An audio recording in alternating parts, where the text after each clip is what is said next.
আপনার এই যে ক্লেমটা হইল, এই ক্লেমটা নিয়ে আপনি যে ঠান্ডা হয়ে ধরেন থাকলেন, তো এখন এর পরে আপনার এই যে এই সমস্ত কাজ কাম যারা করেছে, আপনি কি এর কোনো স্বাদ গন্ধ কিছু করতে চান না নাকি? এখন একটা জিনিস কি, গুণ আর্লি গন্ধ ছড়ায়। যে জিনিসটা আল্লাহর উপর দিয়ে দিয়েছে, আল্লাহর বিচার কিন্তু ভাই রয়েছে। হুম। আমি আমার অন্তর থেকে যে ক্ষোভটা আল্লাহর কাছে আমি দিয়েছি, হুম। কখনোই বিফলে যাবে না। না না, কিন্তু আমি আপনি সেটা কতটুকু ক্ষতি করতে পারি, আল্লাহ ক্ষতি করলে কারোর। না, সেই কথা তো ওই যে বলে যে আল্লাহ যদি কারোর হইলো চুল ধরে টানে, তো বান্দা কি তার ওই বাল ধরে টানিয়ে, এরকমের যেটা কথা এর কিন্তু রিয়াকশন হবে। তেইশ। আমি আল্লাহর কাছে সেইভাবেই বলেছি। আমরা তো ওই মানে সে ফকির তন্ত্র যেটা বলে, ওই তন্ত্রের লোক। তাহলে আমরা একটা সে আল্লাহর নবীর উম্মতই হুম। খাস দিকে থাকি, আমরা একটা আবদার আল্লাহর কাছে করবো, আল্লাহ শুনবে না, এটা আপনি ভাবলেন কি করে? এই হতেই পারে না।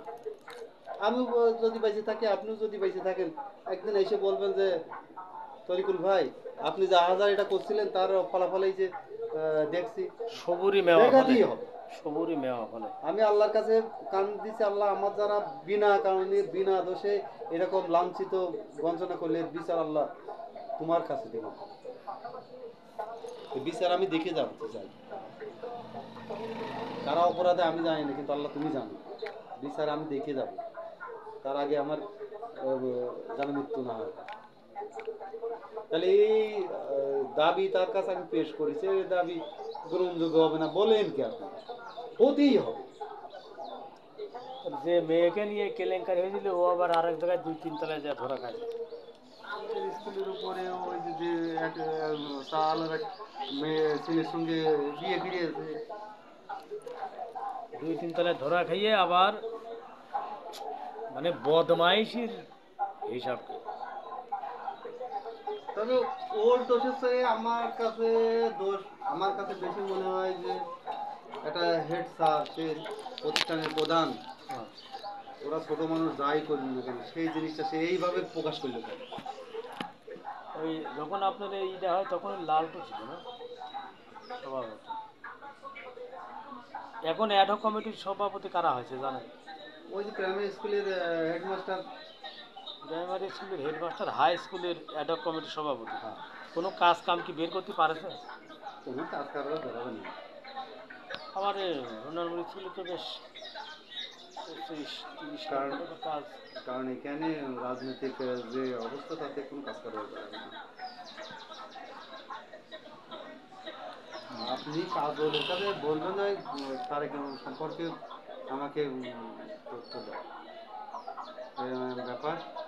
তোমার জানা মতে যা যা ঝাও আছে। দিয়াই গেলিবার পাওয়া যাবে না। হ্যাঁ, ওর মামা বাড়ি যাও দেয়, ওর বাড়ি শঙ্কর দিয়ে মামা বাড়ি থাকে।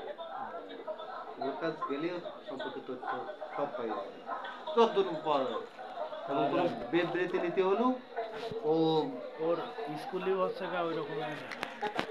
এখন ও ক্যাপাসিটি, ওরা ছোট এখন মানুষ, ওরা পারবে।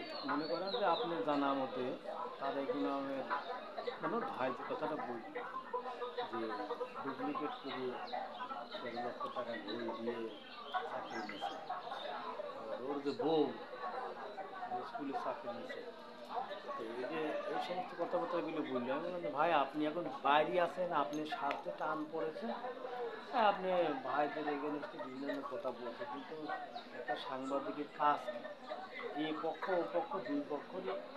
সত্য তো সত্য হ্যাঁ, উদ্ঘাটন করে। যে ভাই আপনার ভাই এই কথা বলছে, এখানে আপনার কি আসলে সত্য, বিষয়টা কতটুকু। সত্য উদ্ঘাটন করে।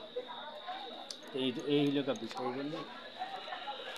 এখন তাহলে কাজলের কাছে আমি যদি যাই, তাহলে অনেকগুলোই সত্য পাবেন। হওয়া সম্ভব। মানে ওর ভাইয়ের যে আক্ষেপ, সেই আক্ষেপে এর যে কিছুটা সত্যতা, কতটুকু কি সত্যতা, ওরা যদি ওদের কাছে ডকুমেন্ট থাকে, ওরা দিয়ে দেবে। আর স্কুলে যাই যদি আমি আশেপাশে কারো কাছে জিজ্ঞেস করি, কোনো তথ্য কেউ দিতে পারবেন? কাজলই বলতে পারবে যে কার কার কাছে গেলে। ওখানে যে আপনার একটা দপ্তর ছিল, ওই ওখানে বাড়ি মুরব্বি করে, মনির মনির মনির। ওর ছেলের নাম মনির। আপনি কাজলের কাছে সেই দপ্তর কি মরে গেছে? হ্যাঁ মানে আপনার সময় যে মুরব্বী ছিল? হ্যাঁ মরে গিয়ে না না ওই দপ্তরে মরেনি তো, নাইট গার্ড মরে গিয়েছে। না, মনির বাপ হলো নাইট গার্ড, নাইট গার্ড খুব চাকরি হয়নি। ওইটা এটা নিয়ে আমার ই করছে একদিন, কত ভাই আপনি আমার একটু এটা দেখেন। আমি বলছি যে তোর ওখানে বড় বড় লাঘব বোয়াল রয়েছে, আমি কী করব? এখন তো মনে করেন দবিরও নেই, এই দাও না ফালতু। এখন এর সার্টিফিকেটে যদি ই থাকে তাহলে অবজেকশন দিলে ভেরিফিকেশনে আসবে। ওইটাই আমি এই যে শিক্ষা অধিদপ্তরের কথা বলেছি, তো সে আমার বললো যে আপনি একটু তথ্যটা উদ্ঘাটন করেন। বললাম যে আপনি যদি সাহস দেন তাহলে পরে আমি কথা বলব।